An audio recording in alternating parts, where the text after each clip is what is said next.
नमस्कार, कैसे हैं आप सब। स्वागत है आपका अपने YouTube चैनल त्रिवेदी ज्ञान वर्ल्ड में। आज हम आपके लिए लेकर आए हैं हाल फिलहाल की घटित घटनाओं पर आधारित प्रश्न। शुरू करते हैं आज की करंट अफेयर क्लास। देखिए, प्रश्न नंबर 1 है, हाल ही में भारत के पूर्व राजदूत विक्रम मिस्री को उपराष्ट्रीय सलाहकार नियुक्त किया गया।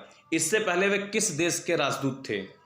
आपके सामने 4 ऑप्शन हैं। Option A England, option B Brazil, option C दक्षिण अफ्रीका, ऑप्शन डी चीन।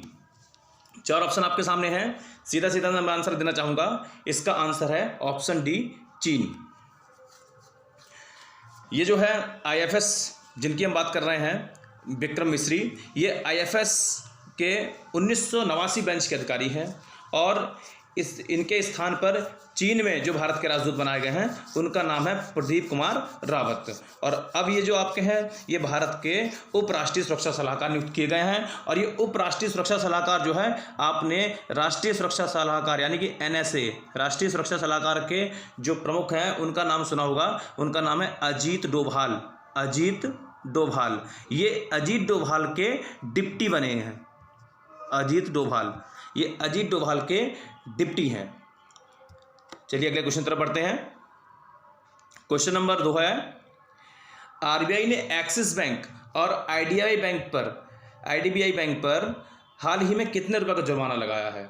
आरबीआई ने एक्सिस बैंक और आईडीबीआई बैंक पर हाल ही में कितने रुपए का जुर्माना लगाया है? Option A 60 lakh, option B 93 lakh, option C 2 crore, option D 5 crore. तो यहाँ पर जो आपका ऑप्शन बनता है वो बनता है ऑप्शन बी 93 लाख रुपए। देखिए, यहाँ पर आप सीधी सी बात समझिएगा कि एक्सिस बैंक और आईडीबीआई ये दोनों बैंक हैं और आरबीआई के बारे में आप जानते हैं, ये बैंकों का बैंक है, जो ठीक है, रिजर्व बैंक ऑफ इंडिया, ये बैंकों का बैंक है। और ये जितनी बैंक है, चाहे एक्सिस हो, चाहे आईडीबीआई हो, चाहे स्टेट बैंक हो, चाहे बैंक ऑफ बड़ौदा हो, चाहे प्रथमा बैंक हो, चाहे सर्वव्यापी ग्रामीण बैंक हो, जितनी भी बैंक हैं, ये सारी की सारी बैंक जो है आरबीआई के अंडर में काम करती हैं।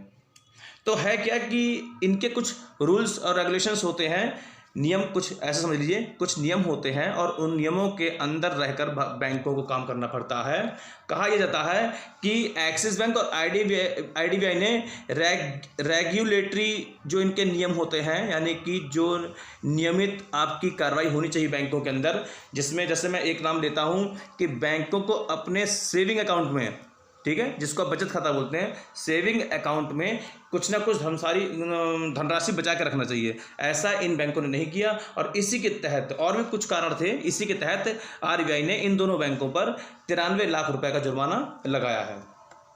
चलिए आगे बढ़ते हैं प्रश्न नंबर 3 की तरफ। भारत और निम्न में से किस देश के बीच हाल ही में एक आर्थिक सहयोग और व्यापार समझौते पर हस्ताक्षर हुआ है? यह तो भी हाल फिलहाल की घटना है और इस क्वेश्चन के माध्यम से आपको याद भी आ रहा होगा। Option A America, option B Japan, option C Australia, option D France. तो सीधा सीधा आंसर है यहाँ पर आपका ऑप्शन सी सही होगा, ऑस्ट्रेलिया। एक मिनट, यहाँ पे ऑप्शन सी ऑस्ट्रेलिया आपका बिल्कुल राइट आंसर है। इस पर आप आंख बंद करके टिक लगा दीजिए। चलिए आगे बढ़ते हैं। देखिए, ये क्वेश्चन है, हाल ही में ICC women's cricket world cup 2022 में निम्न में से किस देश ने जीत हासिल की? एक बार फिर से क्वेश्चन को सुनिएगा। हाल ही में ICC women's cricket world cup 2022 में निम्न में से किस देश ने जीत हासिल की? Option A Bharat, option B New Zealand, option C Australia, option D England. तो यहां पर आपका सीधा साधा ऑप्शन होगा ऑस्ट्रेलिया। ठीक है, ऑस्ट्रेलिया ने अभी हाल ही में मैच जीता है और इसके बारे में मैं आपको संक्षिप्त में बता दूं कि ये मैच जो है पहले 6 फरवरी से 7 मार्च तक 2021 में होना था। ठीक है, लेकिन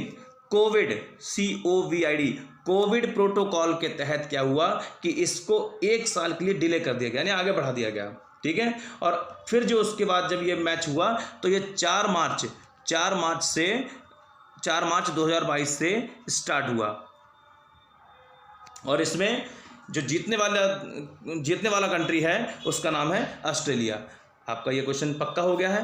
देखिए भाई, आप लोग एक काम किया करो, हम आपके लिए इतनी मेहनत करते हैं, इतना कॉन्सेप्ट इकट्ठा करते हैं और उनके बारे में जानकारी जुटाते हैं। जब हम आपके लिए इतनी मेहनत कर रहे हैं तो कम से कम आपको चाहिए कि एक छोटा सा लाइक और वीडियो को शेयर ज़रूर करें, जिससे कि आप के और भी जो मिलने वाले लोग हैं, चिरपरिचित लोग हैं, जो आपके फ्रेंड सर्कल में लोग हैं, उन तक सब तक इस वीडियो के माध्यम से उनको बेनिफिट हो।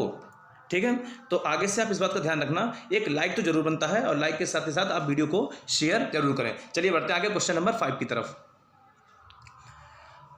हाल ही में ICC women's cricket world cup के सबसे ज़्यादा मैचों में कप्तानी करने वाली दुनिया की पहली महिला खिलाड़ी निम्न में से कौन बन गई है? यहाँ पर देखिएगा, आपके सामने क्वेश्चन है, शायद आप भूल गए हो, मैं दोबारा से पढ़ के सुना देता हूँ। हाल ही में ICC women's cricket world cup के सबसे ज़्यादा मैचों में कप्तानी करने वाली दुनिया की पहली महिला खिलाड़ी निम्न में से कौन बन गई है? यहाँ पर आपके सामने 4 ऑप्शन है। Option A Sophie Devine, option B Meg Lanning, option C Mithali Raj, option D Heather Knight. 4 option आपके सामने हैं और यहां पर आपका ऑप्शन बनेगा जाकर के ऑप्शन सी मिताली राज। मिताली राज के बारे में छोटा सा मैं आपको जानकारी दे दूं, छोटी जानकारी दे दूं इनके बारे में। इनका जन्म 3 सितंबर को, एक सेकेंड, इनका जन्म जो है 3 सितंबर को हुआ था, 3 सितंबर को, और ये 1982 की बात है, 1982।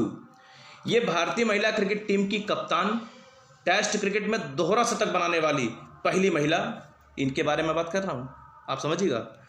टेस्ट क्रिकेट में दोहरा शतक बनाने वाली पहली महिला बन गई है।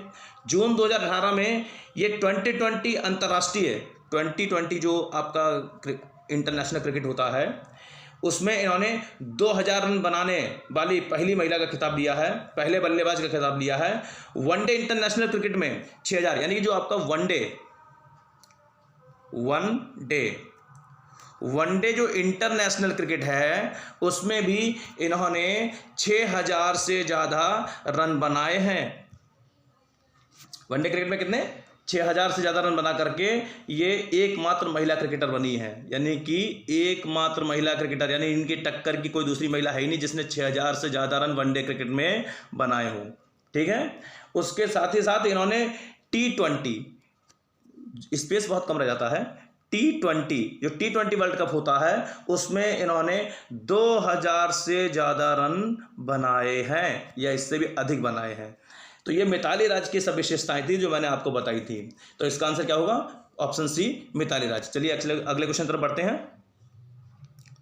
हाल ही में किस राज्य सरकार ने पहला शी ऑटो स्टैंड स्थापित किया है? यहां पर आप समझिएगा, ये लिखा हुआ है शी ऑटो स्टैंड। इसका तात्पर्य यह है कि जो राज्य सरकार है जहां की भी, अब यहां पर मैं अगर बात करूं तो ये राज्य सरकार लिखा है, इसमें थोड़ा मुझे कंफ्यूजन होता है, क्योंकि आपको कहीं कहीं पर तो राज्य सरकार पढ़ने में आएगा, ठीक है, अब कहीं कहीं पर वहां की पुलिस के बारे में पढ़ने में आएगा, पुलिस के बारे में। लेकिन जो भी है, मैं आपको बताना चाहूंगा कि वहां की पुलिस ने 3 जगह शी ऑटो स्टैंड स्थापित किया है। इसका तात्पर्य यह है कि महिलाएं जो है वो ऑटो चलाया करेंगी और इसके माध्यम से जो महिलाएं हैं वो सुरक्षित परिवहन का इस्तेमाल कर पाएंगी, एक स्थान से दूसरे स्थान पर जा पाएंगी, और इसी का नाम दिया गया शी ऑटो स्टैंड। तो इसका आंसर मैंने भी बताया नहीं है। इसका आंसर आपका होगा option A Tamil Nadu, option B Maharashtra, option C Gujarat, option D Andhra Pradesh. बताइए, इसका ऑप्शन है ऑप्शन डी आंध्र प्रदेश। ये आंध्र प्रदेश की बात है। चलिए प्रश्न नंबर 7 है, हाल ही में केंद्रीय संस्कृति मंत्रालय द्वारा मंदिर के अनुष्ठानों को लाइव देखने के लिए निम्न में से किस पोर्टल को लॉन्च किया गया है? आपके सामने 4 ऑप्शन है। Option A temple 24/7, option B temple to home, option C temple 360, option D temple 365। इसका ऑप्शन होगा सी। देखिए ज्यादातर आंसर सी में निकल रहे हैं, ठीक है, ज्यादातर आंसर सी में निकल रहे हैं। इसका ऑप्शन है सी टेम्पल 360। मैं आपको बता दूं कि ये जो आपका 7 नंबर का प्रश्न है बहुत ही महत्वपूर्ण प्रश्न है, और इसमें जो आपका लाइव प्रसारण जो मंदिर के अनुष्ठानों को देखने की बात कही गई है, इसके लिए टेम्पल 360 नाम का एक ऐप लॉन्च किया गया है। और ये ऐप जो है संस्कृति और विदेश राज्य मंत्री मीनाक्षी लेखी, इन्होंने इसको लॉन्च किया है। ये ध्यान रखना, ये जो यहाँ पर संस्कृति मंत्रालय, केंद्रीय संस्कृति मंत्रालय लिखा हुआ है, इसके मंत्री हैं मीनाक्षी लेखी। इनके द्वारा टेम्पल 360 ऐप लॉन्च किया गया है। इसकी विशेषता यह है कि इस ऐप के माध्यम से लोग ई आरती, ई प्रसाद, एक तरीके से घर बैठे वो सभी मंदिरों की भव्यता को देख पाएंगे, वहाँ की ई आरती में शामिल हो पाएंगे और वहाँ के ई प्रसाद में शामिल हो पाएंगे। ऐसी व्यवस्था गवर्नमेंट ने की हुई है। चलिए आगे बढ़ते हैं क्वेश्चन नंबर 8 की तरफ। हाल ही में भारत और एशिया के सबसे अमीर व्यक्ति कौन है? हाल ही में भारत और एशिया के सबसे अमीर व्यक्ति कौन है, कौन बने हैं? तो आप लोग यहाँ पर जानते होंगे, option A Radhakishan Damani, option B Gautam Adani, option C Anil Ambani, option D Anand Mahindra. देखिए मैं आपको सीधी सी बता दूं कि यहाँ पर जो है गौतम अडानी अनिल अंबानी को पीछे छोड़ते हुए आगे निकल गए। चलिए अगले क्वेश्चन चलते हैं। क्वेश्चन नंबर 9, भारतीय रिजर्व बैंक आरबीआई ने हाल ही में रेपो रेट कितने प्रतिशत पर बरकरार रखा है? भारतीय रिजर्व बैंक ऑफ इंडिया ने हाल ही में रेपो रेट कितने % पर बरकरार रखा है? ये रेपो रेट यहाँ पे लिखा हुआ है, आपको पता है ना इसके बारे में? मैं बता दूं रेपो रेट क्या है। जैसे हम लोग बैंक से लोन लेते हैं, ठीक है, कस्टमर बैंक से लोन लेता है, तो बैंक क्या है, उस पर इंटरेस्ट लगाता है, ठीक है, इंटरेस्ट लगाता है। वो परसेंटेज में होता है, 8% है या 9% है या 10% है, वो जो भी है बैंक के अकॉर्डिंग होता है, जो भी उस समय चल रहा होता है। तो इसी तरीके से बैंक रिजर्व बैंक से लोन लेते हैं। तो बैंक जो रिजर्व बैंक से लोन लेते हैं, तो रिजर्व बैंक यानी कि ये आपका बैंक है और इसने जो है रिजर्व बैंक से लोन लिया हुआ है, ठीक है, इसने लोन लिया हुआ है। तो ये रिजर्व बैंक क्या करेगा कि उस पर इंटरेस्ट लगाएगा। तो इस समय रिजर्व बैंक ने जो बैंकों पर इंटरेस्ट लगाया हुआ रेपो रेट में वो है 4% का, ठीक है, 4%। यानी कि बैंक जो भी रिजर्व बैंक से पैसा लेगा तो वो उसको 4% ब्याज की दर से पैसा वापस करेगा। और एक बात हम आपको बता दें कि बैंक और रिजर्व बैंक के बीच में ऐसा हाल है कि अगर रिजर्व बैंक ये रेपो रेट बढ़ा देता है तो बैंक भी ग्राहकों के लिए लोन महंगा कर देगा, ठीक है। रिजर्व बैंक अगर कम कर देता है तो बैंक भी ग्राहकों को लोन सस्ता देगा। तो कुल मिलाकर के एक चैन होती है जो चलती रहती है। अब यहाँ पर अगर हम बात करें रिवर्स रेपो रेट की, रिवर्स, ठीक है, ये तो रेपो रेट है। अगर मैं रिवर्स रेपो रेट की बात करूं तो इसको भी आप समझ जाइएगा कि रिवर्स का मतलब क्या हुआ कि उसका ठीक उल्टा, ठीक है। रिवर्स रेपो रेट का मतलब हुआ कि उसका ठीक उल्टा। यहां पर अभी आप क्या देख रहे हैं रेपो रेट में जो है रिजर्व बैंक बैंकों को लोन दे रहा था और उन पर 4% इंटरेस्ट लगा रहा था। रिवर्स रेपो रेट में क्या होता है, बैंकों के पास जो धन बचता है अपनी दैनिक कार्रवाई के बाद, जो भी धन बचता है तो वो उस धन को आरबीआई के पास रखता है और आरबीआई उस धन के एवज में उसको इंटरेस्ट देती है। वो आपका 4% हो सकता है, 5% भी हो सकता है, 2% भी हो सकता है। इस तरीके से रिजर्व बैंक जो उसको इंटरेस्ट देती है उसके एवज में। चलिए आगे बढ़ते हैं। क्वेश्चन नंबर 10, भारतीय रिजर्व बैंक आरबीआई के मौद्रिक नीति समिति एमपीसी ने 2022-23 में महंगाई दर कितने फीसदी रहने का अनुमान लगाया है? Option A 5.7, option B 4.9, option C 4.5, option D 6.5। तो यहां आपके सामने 4 ऑप्शन है और इन 4 ऑप्शन में जो सबसे सबसे सही ऑप्शन जो है वो आपका है 5.7। एक सेकेंड, मैं यहाँ पे टिक लगाने के लिए पेंसिल लेता हूँ। 5.7 ये बिल्कुल सही आंसर है। चलिए अगले क्वेश्चन तरफ बढ़ते हैं। क्वेश्चन नंबर 11, निम्न में से किस सरकार ने सरकारी स्कूलों में 9 से 12वीं की हिंदी एवं संस्कृत पुस्तक में गीता सार पाठ्यक्रम शामिल करने की घोषणा की है? यानी कि किस राज्य की सरकार ने सरकारी स्कूलों में 9 से लेकर के 12वीं तक की क्लास में हिंदी एवं संस्कृत पुस्तक में गीता सार पाठ्यक्रम शामिल करने की घोषणा की है? Option A Haryana, option B Himachal Pradesh, option C Punjab, option D Uttar Pradesh. यहां पर आपका आंसर बनेगा जाकर के हिमाचल प्रदेश। एक सेकेंड मैं पहले देता हूं, हिमाचल प्रदेश का राइट आंसर है। और हाँ, मैं आपको एक और बात बता दूं, अगर कोई आपसे पूछे हिमाचल प्रदेश के सीएम कौन है, चीफ मिनिस्टर कौन है, तो आप यहां पर बताएंगे कि वहां के जो चीफ मिनिस्टर हैं वो जयराम ठाकुर हैं, जयराम ठाकुर, ठीक है। आगे बढ़ते हैं क्वेश्चन नंबर 12 की तरफ। निम्न में से किस राज्य सरकार ने दुग्ध उत्पादकों के लिए सहकारी बैंक नंदिनी शीरा समृद्धि सहकारी बैंक यानी कि नंदिनी शीरा समृद्धि कोऑपरेटिव बैंक की स्थापना की है? Option A Haryana, option B Karnataka, option C Telangana, option D Punjab. Nandini Kshira Samruddhi cooperative bank की स्थापना दुग्ध उत्पादकों के लिए की गई है और किस राज्य ने की है? तो इसका सही जो आंसर बनेगा वो आपको ऑप्शन नंबर बी बनेगा, कर्नाटक। और यहाँ पर हम आपको कर्नाटक के बारे में बता दें तो कर्नाटक के जो सीएम हैं उनका नाम है बसवराज बोम्मई। बसवराज, ये थोड़ा सा उंगलियों से मैं लिख रहा हूँ ना, इस वजह से थोड़ा सा समस्या हो जाती है। बसवराज बोम्मई। आपने बसवराज का नाम अभी न्यूज़ चैनल वगैरह में भी काफ़ी सुना होगा। ये नाम आपको सुनने में आया होगा और इस नाम से आपको कुछ और भी याद आ रहा होगा। मैं आपको बताऊं, कर्नाटक में अभी हाल ही फिलहाल में हिजाब के ऊपर काफ़ी प्रोटेस्ट हुए थे। अब आपके सब दिमाग में आ गया होगा कि बसवराज बोम्मई का नाम तब खूब सुनने में आता था क्योंकि वहाँ के चीफ मिनिस्टर थे और उनका भी उसमें दखल था हिजाब केस में। चलिए अगले क्वेश्चन की तरफ बढ़ते हैं। क्वेश्चन नंबर 13, हाल ही में Skoch state of governance ranking 2021 में पहला स्थान निम्न में से किस राज्य को प्राप्त हुआ है? Skoch state of governance ranking 2021, यहां पर सीधा सा आंसर आपके सामने है आंध्र प्रदेश।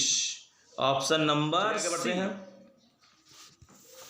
प्रश्न नंबर 14, प्रसंस्कृत स्टील स्लैग इंडस्ट्रियल वेस्ट से सड़क बनाने वाला पहला भारतीय शहर निम्न में से कौन बन गया है? यानी कौन सा शहर ऐसा है भारत का जिसने सबसे पहले स्टील की सड़क बना दी है? यानी कि जो स्टील का वेस्टेज जो कचरा वगैरह होता है उससे सड़क बनी है वहां पर। तो यहां पर आपके सामने 4 ऑप्शन है। Option A Indore, option B Visakhapatnam, option C Surat, option D Mumbai. तो सीधी सी बात है, आपको बताने की आवश्यकता ही नहीं पड़ेगी। आप लोगों ने अभी हाल ही फिलहाल में टीवी वगैरह में देखा होगा, न्यूज़ चैनल वगैरह में। सी ऑप्शन आपका बिल्कुल ठीक है, सूरत।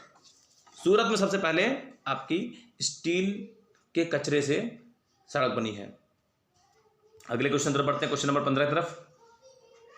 क्वेश्चन है, संयुक्त राष्ट्र महासभा ने हर साल को अंतर्राष्ट्रीय अंतरात्मा दिवस यानी इंटरनेशनल डे ऑफ कॉन्शियंस के रूप में मनाने के लिए नामित किया है? ए 5 अप्रैल, बी 6 अप्रैल, सी 7 अप्रैल, डी 8 अप्रैल। अब बताइए इनमें से कौन सा आंसर होगा? तो यहां पर आपका सबसे पहले वाला जो ऑप्शन है वही सही है। 5 अप्रैल को संयुक्त राष्ट्र ने अंतरात्मा दिवस के रूप में मनाने का निर्णय लिया है। चलिए अगले क्वेश्चन तरफ बढ़ते हैं, क्वेश्चन नंबर 16 की तरफ। विजय मोहन क्वात्रा को केंद्र सरकार ने 4 अप्रैल 2022 को भारत का अगला सचिव नियुक्त किया है। ठीक है, अगला सचिव नियुक्त किया है। कौन सा सचिव नियुक्त किया है? ऑप्शन ए वित्त सचिव, ऑप्शन ए विदेश सचिव, ऑप्शन बी वित्त सचिव, ऑप्शन सी रक्षा सचिव या ऑप्शन डी गृह सचिव। 4 ऑप्शन आपके सामने है, बताइएगा। क्वेश्चन नंबर 16 के लिए जल्दी आंसर दीजिए। तो इसका आंसर होगा विदेश सचिव। विदेश सचिव आपका ऑप्शन नंबर ए।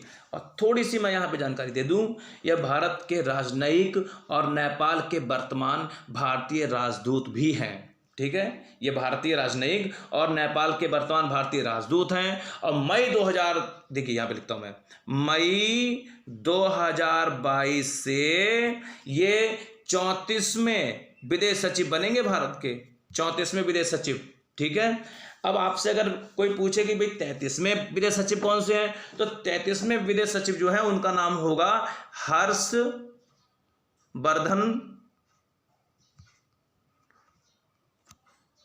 श्रृंगला। बड़ा अजीबोगरीब नाम है, आपको किसी से खैर कोई मतलब नहीं है, आपको तो अपनी नॉलेज अपडेट रखनी है। आगे बढ़ते हैं अगले क्वेश्चन तरफ, क्वेश्चन नंबर 17 की तरफ। प्रश्न, केंद्रीय स्वास्थ्य मंत्रालय के अनुसार निजी टीकाकरण केंद्रों पर अब से 18 यानी कि ब्लैंक है आपके सामने, से 18 साल से ज्यादा उम्र के लोगों के लिए एहतियाती खुराक उपलब्ध होगी। केंद्रीय स्वास्थ्य मंत्रालय के अनुसार निजी टीकाकरण केंद्रों पर अब ब्लैंक से 18 साल से ज्यादा उम्र के लोगों के लिए एहतियाती खुराक उपलब्ध होगी। ऑप्शन नंबर ए 8 अप्रैल, ऑप्शन नंबर बी 9 अप्रैल, ऑप्शन नंबर सी 10 अप्रैल और ऑप्शन नंबर डी 11 अप्रैल। तो यहां पर सीधा सा आंसर आपके सामने होगा 10 अप्रैल। चलिए अगले क्वेश्चन तरफ बढ़ते हैं। स्टैंड अप इंडिया योजना, स्टैंड अप इंडिया स्कीम ने 5 अप्रैल 2022 को ब्लैंक यानी कि कितने साल पूरे कर लिए? ऑप्शन ए 4 साल, ऑप्शन बी 5 साल, ऑप्शन सी 6 साल, ऑप्शन डी 7 साल। 4 ऑप्शन है आपके सामने, इसका आंसर होगा 6 साल। ऑप्शन बी, ऑप्शन सी बिल्कुल सही है, 6 साल। ठीक है, आगे बढ़ते हैं। निम्न में से किस राज्य सरकार द्वारा स्कूल चलो अभियान की शुरुआत की गई? निम्न में से किस राज्य सरकार द्वारा स्कूल चलो अभियान की शुरुआत की गई? ये स्कूल चलो अभियान है और इसके बारे में पूछा गया है, राज्य सरकार बतानी है आपको। Option A Bihar, option B Uttar Pradesh, option C Madhya Pradesh, option D Rajasthan. एक क्लू देता हूं छोटा सा आपको, बुलडोजर बाबा के नाम पर इलेक्शन लड़ा गया था। अब आप समझ गए होंगे, ऑप्शन बी उत्तर प्रदेश। चलिए अगले क्वेश्चन तरफ बढ़ते हैं। हाल ही में निम्न में से किस राज्य के विधानसभा द्वारा सतलज यमुना लिंक नहर को पूरा करने की मांग को लेकर एक प्रस्ताव पारित किया गया है? Option A Punjab, option B Haryana, option C Himachal Pradesh, option D Delhi. 4 option आपके सामने हैं, आपको सीधा सा आंसर बताना है। यह होगा यहां पे हरियाणा। ऑप्शन बी आपका बिल्कुल ठीक है।